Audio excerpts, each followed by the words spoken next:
અમરેલીના લેટરકાંડ મામલે પોલીસ પર સવાલો ઉઠી રહ્યા છે। જ્યારે પાયલ ગોટી જેલથી બહાર આવી ત્યારે તેણે પોલીસ પર ગંભીર આક્ષેપો કર્યા હતા અને કહ્યું હતું કે તેને પોલીસે પટ્ટા માર્યા હતા। પાયલ ગોટીના પોલીસ સામેના આક્ષેપોને લઈને એસઆઈટીની રચના કરવામાં આવી હતી, જે બાદ આ તપાસ સમિતિની ટીમ પાયલ ગોટીના નિવાસ સ્થાને પહોંચી હતી। પાયલ ગોટીના નિવેદન લેવાની પ્રક્રિયા હાથ ધરાઈ હતી ત્યારે જાણવા મળ્યું હતું કે પોલીસ દ્વારા પટ્ટા મારવાના આક્ષેપ માટે તેને મેડિકલ તપાસ કરવા માટે લઈ જવામાં આવી રહી હતી। અમરેલી પોલીસ તપાસ સમિતિ દ્વારા પાયલ ગોટી દ્વારા માર મારવાના આક્ષેપોને લઈને 7 જાન્યુઆરીની રાત્રે એસઆઈટીની ટીમ પાયલ ગોટીના ઘરે પહોંચી હતી। ત્યાંથી તેને અમરેલી લઈ જવામાં આવી હતી। આ દરમિયાન પૂર્વ વિપક્ષ નેતા પરેશ ધાનાણીએ પોલીસને રસ્તામાં રોકી હતી, જેના વિડીયો પણ સામે આવ્યા છે। પોલીસ દ્વારા પટ્ટા મારવાના આક્ષેપ માટે મેડિકલ તપાસ કરાવવા માટે પાયલ ગોટીને લઈ જવામાં આવી રહી હતી ત્યારે રસ્તા વચ્ચે પૂર્વ વિપક્ષ નેતા પરેશ ધાનાણીએ પોલીસને રોકી અને દિવસે મેડિકલ ચેકઅપ કરાવવા માટેની માંગણી કરી હતી અને કહ્યું હતું કે અત્યારે નહીં, સવારે લઈ જજો। શું છે સમગ્ર મામલો, જુઓ આ વિડીયોમાં।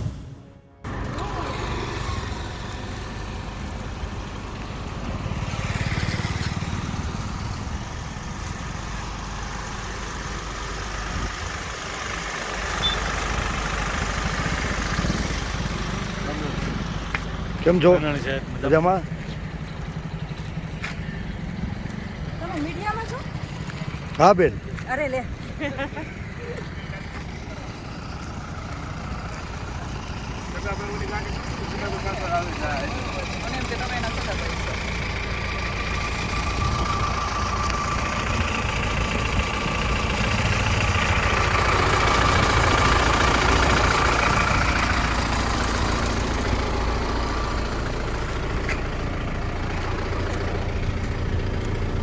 બોલ બેન, ભાઈ છું, ભાઈ આવ।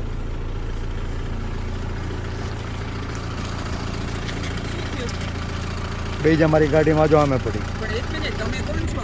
હું પરેશ ધાનાણી અમે એના છું। ઘરેથી લાવ્યા છીએ તો અમારી જવાબદારી બને છે કે તો એને ઘરે મૂકી આવવા। રાત્રે તમે ક્યાં લઈને જાઓ છો અત્યારે બેન? એને ડરાવવા માટે, ધમકાવવા માટે? બેન, તમને ડરાવવા ધમકાવવા લઈ ગયા છીએ? એના ભાઈ છે, બેન છે, ક્યાં ડરાવવા ધમકાવવા? કઈ નહીં બેન, તમને એવું કઈ હતું પ્રેમથી લાવ્યા છે તમારા મમ્મી પપ્પાની મંજૂરીથી? કોઈ ડરાવી ધમકાવીને લાવ્યા છીએ બેન? કાલે સવારે એને બેન તમારે જ્યાં લઈ જવા હોય બધાની વચ્ચે લઈ જાજો। કાંઈ ભાઈ બેઠો જ મોજ કર। આજ લોકો છે ને પટ્ટા મારવા વાળા, આજ છે ને તમારી મંજૂરીથી લાવ્યા હતા બેન? ભાઈ, તમે હતા ને સાથે? તમારી મંજૂરીથી ઘરેથી લાવ્યા છીએ? તમે કીધું ગાડી ઊભી રાખો, અમે રાખી દીધી છે। આ ખાખી વર્દિયું લાજે મારી માવડીઓ। ભાઈ પણ અમે એવું કઈ કહ્યું બેન? તમને પ્રેમથી લાવ્યા છીએ, તમને કોઈ ડરાવી ધમકાવીને લાવ્યા? બોલો બેન, પ્રેમથી લાવ્યા? મને મૂકી જાવ મારી ઘરે। મૂકી જાય, બેને કીધું મને મૂકી જાવ, તમે ગાડી ઊભી રાખી દીધી છે। એમાં કોઈ ડરાવી ધમકાવીને નથી લાવ્યા। તમે આવ્યા એટલે ઊભી રાખી, બાકી જવાનું બેન ઈ આવ્યા પહેલા ક્યાર ના ઊભી રાખી છે નહીં, અહીંયા ઊભી રાખી હતી, પછી આ ગાડી આવી, ચૌથી ગાડી ઊભી રહી, પછી ઓલી ગાડી હાલતી ગાડીની રાહ આ મારવામાં હતા આમાંથી કોઈ? નહીં, ઈ નહોતા, ભાઈ અમે બસ નથી ઈ નહોતા, એ નથી ને? નહીં નહીં। ભલે બેન, મારી વિનંતી છે ને મૂકી આવો। મૂકી આવીએ છીએ, હા, મૂકી આવીએ છીએ। પરેશ ધાનાણીએ મોબાઈલથી એસઆઈટીના અધિકારીઓનું શૂટિંગ કર્યું હતું। અગાઉ પણ પોલીસે સંધ્યાકાળ પછી આ દીકરીની અટકાયત કરી હતી।